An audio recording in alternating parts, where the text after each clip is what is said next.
นป่าเลยพี่น้องปนป่าปนชีสน้ำไม้มา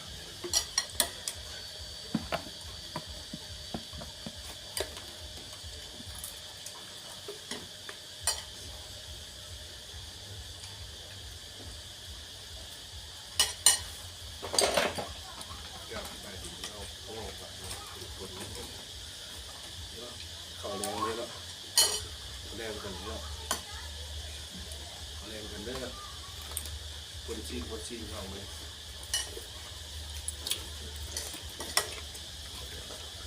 ไม่น้ำคน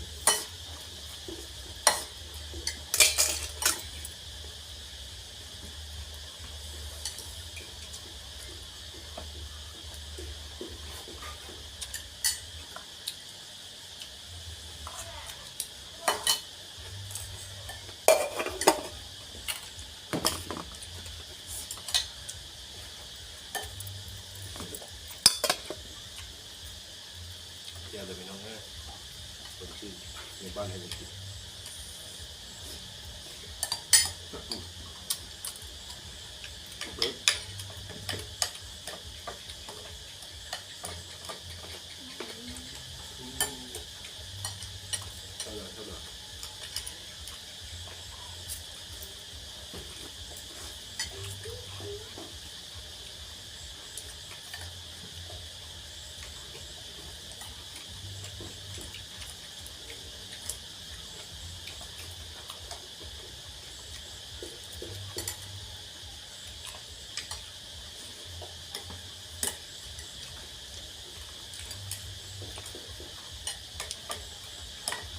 นี่กินอย่างนั้น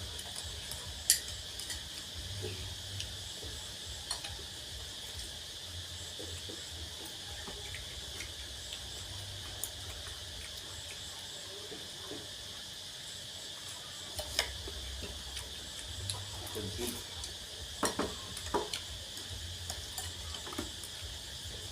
อย่างนั้น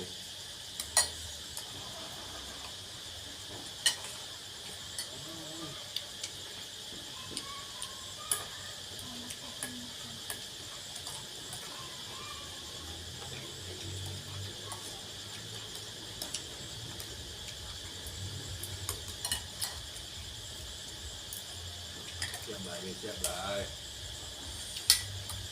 เอาเด้อกินกันเด้อ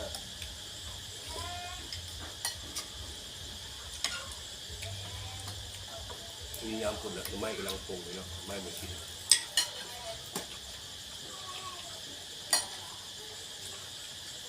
ไปเห็นหรือไม่เละนะไม่มาต้มเนี่ย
ไม่นึงนะ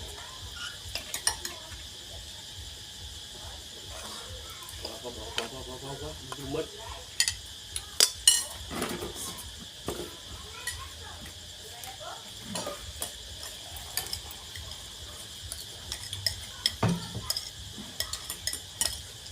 อย่าเลยน้องเลย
พุ่งเขาแรงมาเอาจะบอกให้ได้เลยตัวโอ้ยเกือบเขาเจอมันบริใจไปทำไมนะ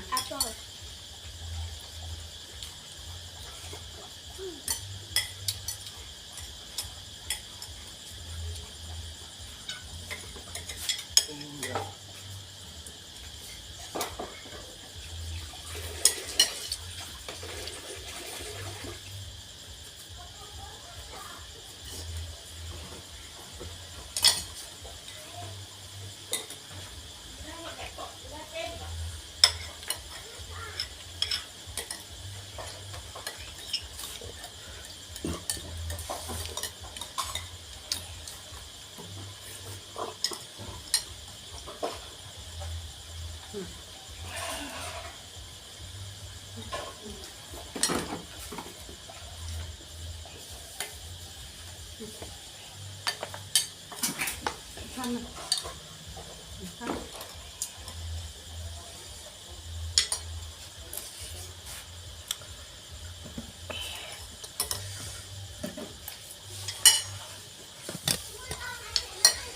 เขาพกครัวมันนี่พี่น้องเขาพกครัวมันนี่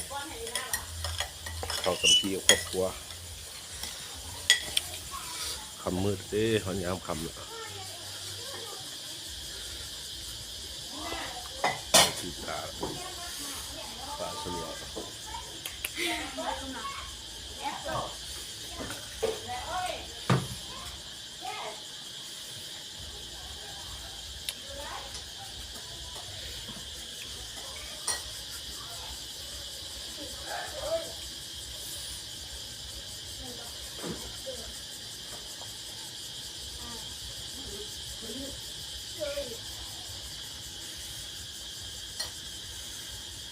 ปลาลังคำสลิด